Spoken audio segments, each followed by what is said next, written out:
Hi everyone, it's Mrs. Martinez with Martinez Art Lab. Today we're going to start a project and you'll need a pencil, Sharpie markers, and paper. I always use a messy mat, and if you'd like to add color using colored pencil or watercolor, you can. Today what we're going to do is make art inspired by Keith Haring. We're going to start by drawing a stick figure dancing.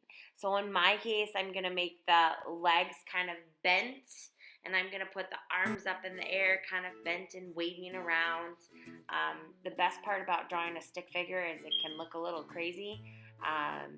And once you've got your stick figure drawn, you're going to use your black Sharpie or one solid color, dark color, to outline around the stick figure you've just drawn.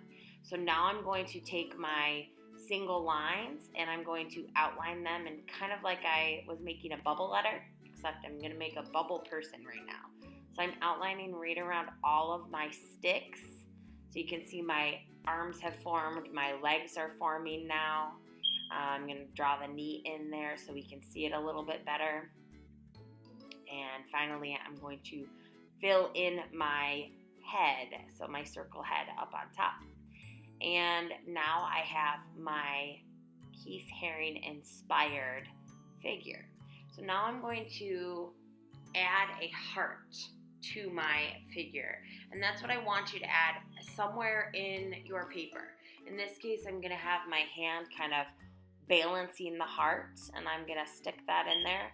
Lastly, I'm going to add some movement lines. So to show movement, I'm going to add lines in threes. So I'm showing my elbow moving and my legs moving. I'm going to add some action up by my hands. And then I'm going to draw some action lines coming out from the heart to make it look like the heart is kind of bursting with happiness. And now I'm going to start adding color to my Keith-inspired drawing.